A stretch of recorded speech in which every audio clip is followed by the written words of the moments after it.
네, 먼저 여러분께 질문을 하나 드리겠습니다. 지금 여러분이 살고 계시는 곳, 여러분의 삶의 자리는 참다운 삶을 살 수 있는 자리입니까? 지금 여러분들이 살고 계시는 삶의 그 자리는 참살이를 할 수 있는 곳인가요? 그것도 한번 정의 내려 보십시오. 내가 살고 있는 지금 이 자리는 하나님의 형상을 닮은 사람으로 살 수 있는 자리인가? 나답게 살 수 있는 자리인가? 오늘 그 질문을 가지고 이 말씀을 좀 나누어 보려고 합니다.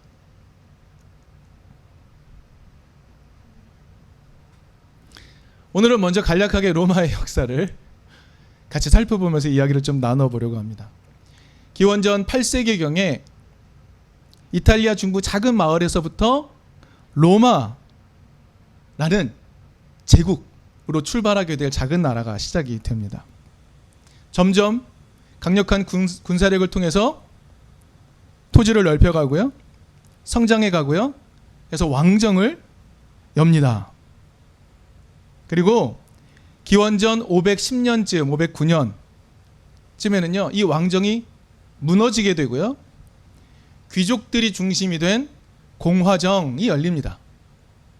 그러나 역시 군사력이 밑받침되었던 시기인 것이죠. 이때도 마찬가지로 영토를 넓혀갔습니다. 그러던 중에 기원전 27년경에 옥타비아누스, 나중에 아우구스투스가 되죠. 로마 최초의 황제가 되는 겁니다. 아우구스투스가 공화정을 폐지하면서 드디어 로마 제국이 열리게 되는 겁니다. 이때부터가 본격적인 제국이라고 말할 수가 있다고 합니다. 그리고요, 이때부터 우리의 귀에 익숙한 표현 팍스 로마나라는 개념이 로마가 장악한 전 지역에 유통되기 시작합니다. 팍스 로마나 무슨 의미인가요? 로마에 의한 평화입니다. 좀 더 자세히 설명하면 로마의 힘에 의한 평화입니다.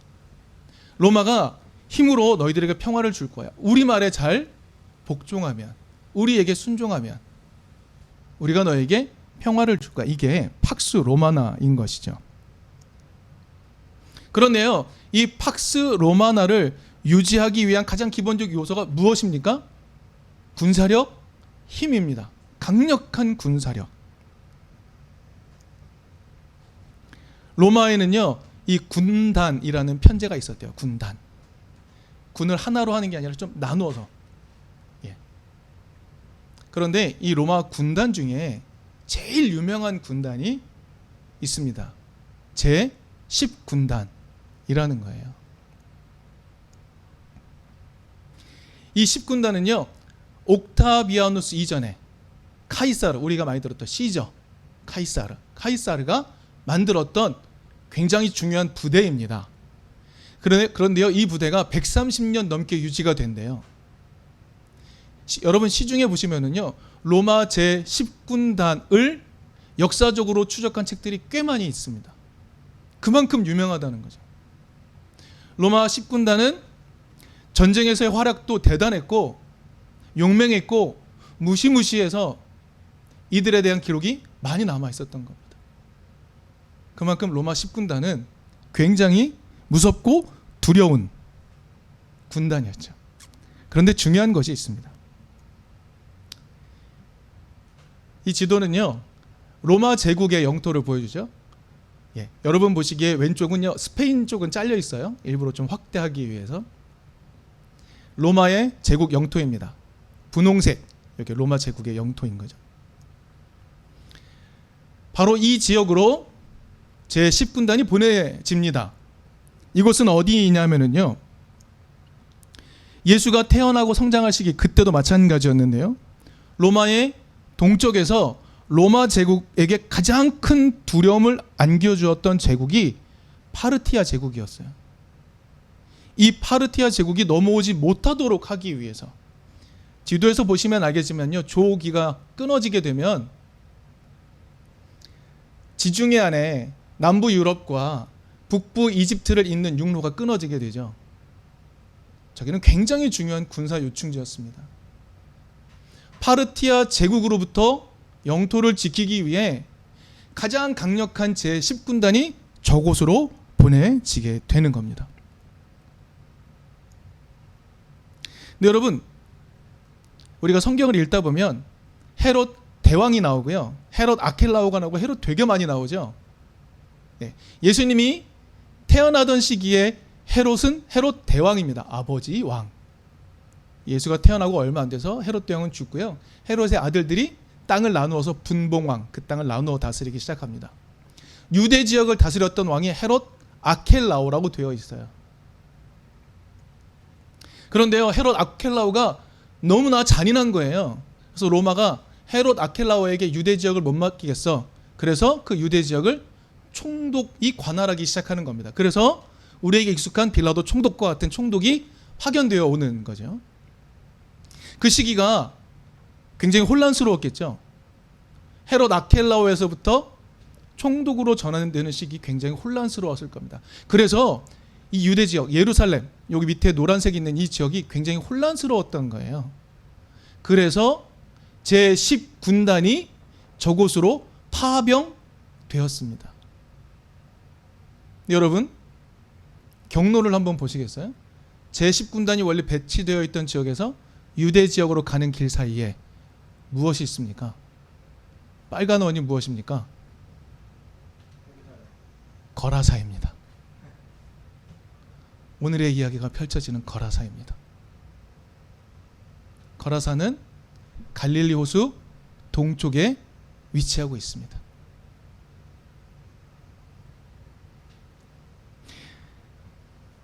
여러분, 오늘 사건이 일어나는 거라사 지역의 모습을 이제 좀 상상해 볼 수 있을까요? 어떤 상황일지, 예수님 당시에 저곳의 상황이 어땠는지 이제 조금 상상할 수 있게 됩니다. 거라사는요, 지금 갈릴리 북부 지역, 시리아 지역에 위치하고 있는 로마 제국에서 가장 무시무시한 군단을 위해 자원을 공급하는 곳입니다. 그들의 먹을 것을 공급하고 그들의 필요한 것을 공급하는 곳입니다. 여러분, 수자원이 있다는 건 사람이 살 수 있는 공간이란 거죠. 그래서 갈릴리 호수 주변에는 사람이 꽤 많이 살았어요. 그리고 그곳에서 로마 10군단을 위한, 그들을 위해 존재하며 살아가는 사람들이 있었던 겁니다. 그리고 그곳으로 예수께서 찾아가시는 게 오늘의 이야기입니다. 이제 오늘 본문에 있는 내용을 확인하며 살펴보도록 하겠습니다. 그곳에 예수께서 제자들과 방문하셨다라고 성경은 기록하고 있습니다. 그런데요, 놀랍게도 거기에 도착하자마자 더러운 귀신 들린, 악한 귀신 들린 한 사람이 예수 앞에 나타났다고 기록이 되어 있습니다. 여러분, 같은 내용인 마태복음은요, 두 사람이 나타났다고 되어 있는데요, 누가복음에는 한 사람이 나타났다고 되어 있어요. 아마 한 사람이었던 것 같아요. 예수 앞에 나타납니다. 그리고요, 성경은요, 그 사람의 모습을 굉장히 자세하게 설명을 해줍니다. 그는요, 아무도 쇠사슬로 묶어 놓을 수 없을 만큼 힘이 센 사람이었습니다. 쇠고랑과 쇠사슬에 묶어두려고 시도했는데요, 그는 매번 쇠사슬을 끊어내고 쇠고랑도 부수는 사람이었습니다. 그래서 성경은 기록하기를 그는 아무도 휘어잡을 수 없는 사람이다라고 기록이 되어 있습니다. 여러분, 그런 사람이 우리 주변에 산다고 상상해 볼까요? 여러분, 어떠십니까? 두렵죠. 당연히 무섭습니다. 그런데 여러분, 그 지역은 팍스 로마나라는 것을 기억하십시오. 로마의 제국은 로마의 힘에 의해서 평화를 얻는 곳입니다. 로마에게 복종하면 평화가 약속되는 곳이에요. 저곳은 로마의 제10군단을 위해 존재하는 곳이니 그곳에 군인이 있을까요? 없을까요? 있었다고 상상하는 것이 상식적일 것입니다. 그런데요, 그렇게 무서운 사람이 돌아다녀요. 로마의 군인이라면 어떻게 해야 할까요? 당연히 그를 처단해야 할 겁니다. 그런데 그는 거기서 살고 있습니다. 왜 그랬던 것일까요? 만약에 그 사람이 지역 주민의 안전에 해가 된다면 팍스 로마나를 파괴한다면, 로마군이 그를 제압하지 않으면 로마군의 명성은 땅에 떨어지게 되겠죠. 반드시 처리해야 될 사람이 되는 겁니다. 그런데 그 사람은 거기에 삽니다. 성경은 그 사람에 대해 자세히 또 설명을 해주는데요. 그가 세상에 어떻게 해악을 끼쳤는지를 이야기해 주는데 우리가 잘 살펴봐야 합니다. 5절은 어떻게 나오냐면요, 성경은 그가 소리를 질러대고 돌로 제 몸에 상처를 내는 사람이라고 이야기합니다. 그는 어떤 사람인가요?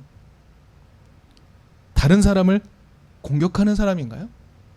그렇지 않습니다. 여러분, 우리는요 막 소리 지르고 자기를 해치는 사람은, 그 사람도 무섭죠. 두렵죠. 게다가 그를 묶으려고 아무리 시도해도 제압할 수 없어요. 그런 존재가 있는 것만으로 매우 공포심에 사로잡힐 겁니다. 그는 성경이 자세하게 소개해 주길 다른 사람에게 실제적으로 물리적으로 해악을 끼치는 사람은 아니었으나, 자기를 해하고 소리를 질러대는 사람이었으나, 그 사람은 사람들에게 공포를 불러일으키기 충분한 사람이었습니다. 그런데 중요한 것, 로마는 그를 제압하지 않습니다. 왜요? 그 사람이 그 지역에서 어떤 역할을 하고 있었기 때문입니다. 예수님은요, 자기 앞에 갑작스럽게 등장한 그 사람에게 이름을 물으십니다. 원래 그 사람의 이름인지 그 사람을 사로잡고 있는 귀신의 이름인지 확인할 수 없지만 예수는 그 사람의 이름을 물으십니다. 그리고 그 사람인지 그 사람을 사로잡고 있는 귀신인지는 확인할 수 없으나 자신은 군대입니다라고 말합니다. 여러분, 성경에서요, 예수님이 귀신 들린 사람들 많이 만나시죠? 그런데요, 이름을 물은 적이 없습니다. 그런데 성경은 이 부분에서 이 사람을 사로잡고 있는 존재가 누구인지를 분명하게 알려주려고 노력합니다. 이 사람을 사로잡고 있는 존재는 누구입니까? 군대입니다. 원어로 레기온이라고 합니다. 그리고 레기온은 군단을 의미합니다. 로마군에서 6,000명 정도로 구성된 하나의 군단을 의미합니다. 여러분, 지금 그 지역에서의 군단은 몇 군단을 상징합니까? 제10군단입니다.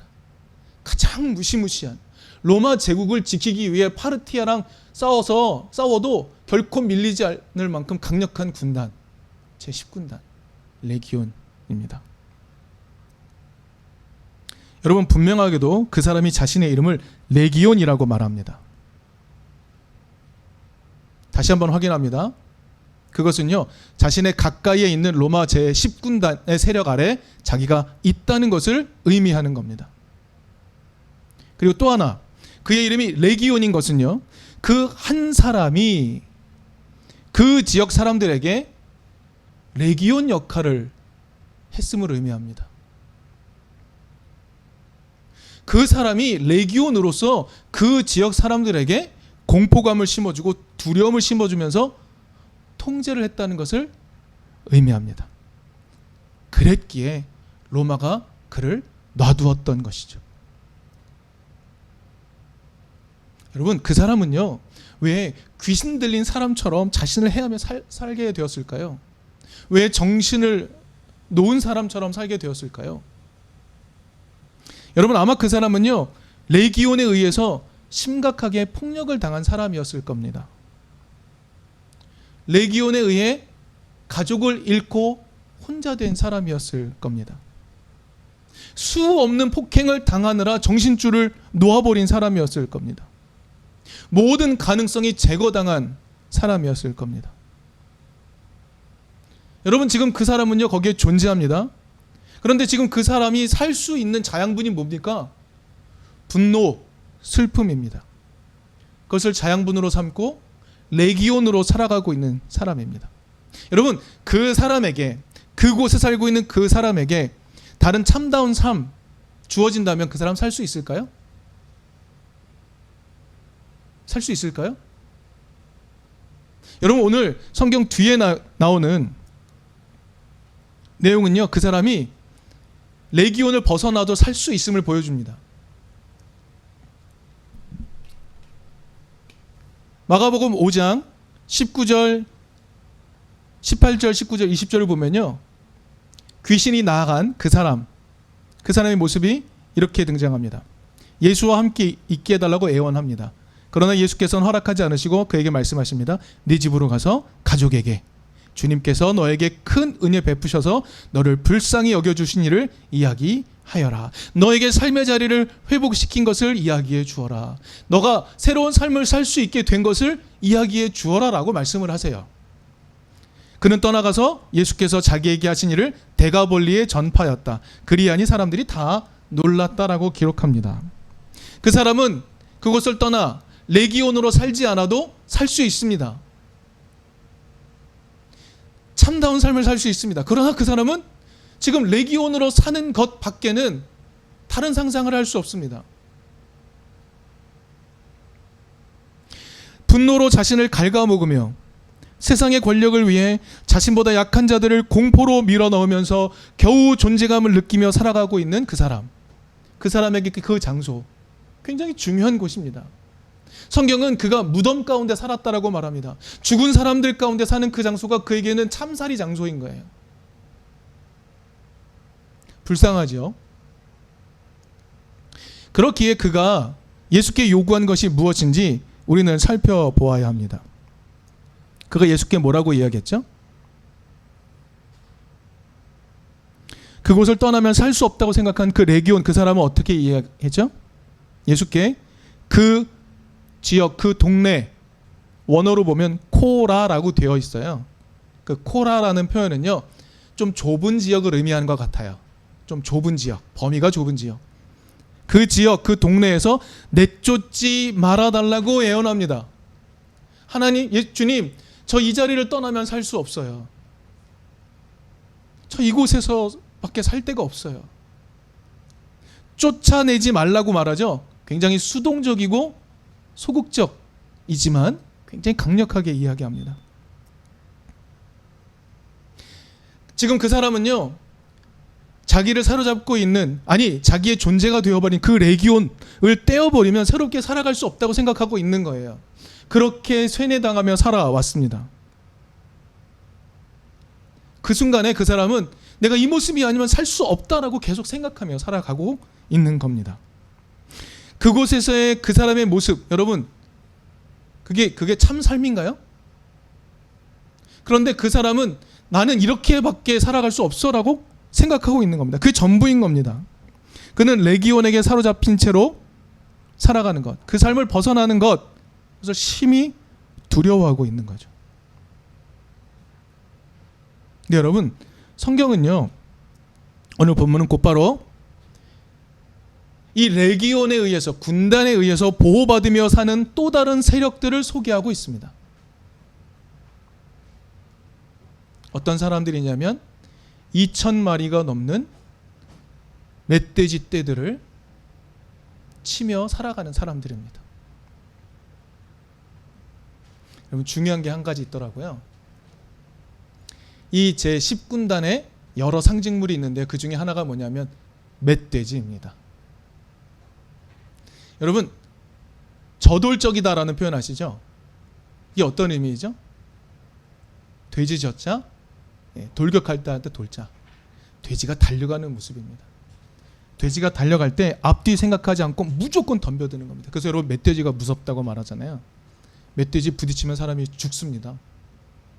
저돌적이란 말은요, 굉장히 무시무시하게 앞뒤 가리지 않고 앞으로만 달려드는 거예요. 그래서 제10군단의 상징 중에 하나가 이 멧돼지였다는 겁니다. 근데 여러분, 지금 이 거라사 지역에 있는 이 돼지는요, 어떤 용도일까요? 제10군단의 상징이자 동시에 제10군단에게 공급되는 양식이었을 겁니다. 돼지는 상징적으로도 제10군단에 필요하고 음식으로서도 필요한 겁니다. 그럼 여러분, 이 돼지들을 기르는 사람들은 누구였을까요? 로마 군인이 직접 길렀을까요? 아니요, 피지배자들이 길렀겠죠. 피지배자들은 누구입니까? 유대인들입니다.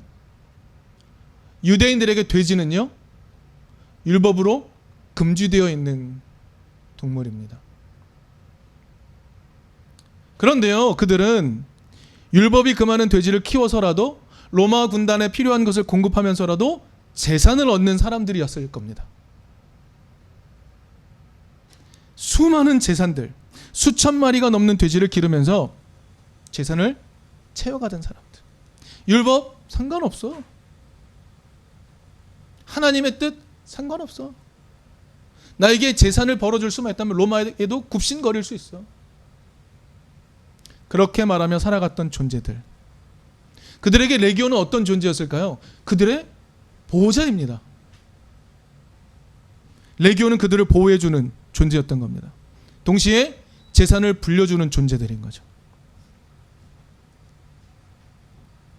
네, 여러분, 만약에 그 사람들이 유대인으로서 하나님 나라 백성으로서 자신의 삶을 잘 성찰해 보았다면 돼지를 치며 사는 삶, 로마에 굽실거리며 자신의 정체성을 부인하며 살아가는 그런 삶 또한 참다운 삶이 아니라는 것을 분명히 알 수 있었을 겁니다. 하지만 그들은 좌고우면하지 않고 레기온에게 복종하며 레기온에 의해 살아가는 삶을 선택하고 있는 겁니다. 여러분, 오늘 본문을 보면 이런 내용이 나오죠. 레기온 귀신이 돼지떼에게 들어가게 해달라고 요청을 하죠. 이제 예수가 말씀합니다. 그래서 돼지가 바다로 들어가죠. 다 죽습니다. 이 일이 사람들의 입을 통해 마을과 도시에 다 퍼졌다라고 기록이 됩니다. 사람들이 막 찾아오죠. 얘기를 듣습니다. 그런데 지역 사람들과 다 이야기를 해본 결과 그들에게는 예수가 보여주는 삶이 아니라 레기온이 보호해주는 삶이 훨씬 더 중요했던 거겠죠. 그래서 어떻게 예수께 요청합니까? 예수께 자신들의 지역을 떠나달라고 말합니다. 여기서의 지역은요, 호리온이라고 되어 있더라고요. 이건 좀 더 넓은 지역을 의미한 것 같아요. 넓은 지역. 그래서 그 지역에서 예수님 떠나가달라고 말합니다. 능동적이고 적극적으로 예수를 거절합니다. 나는 당신이 말하는 그런 삶을 살지 않을 거야. 그러니 떠나시오라고 말하는 겁니다. 여러분, 오늘 본문에는요, 이 두 가지 모습의 사람의 모습이 등장을 하게 됩니다. 여러분, 귀신 들린 자에게 그 지역, 그 코라 좁은 지역은 참다운 삶을 살 수 있는 것이 아니었습니다.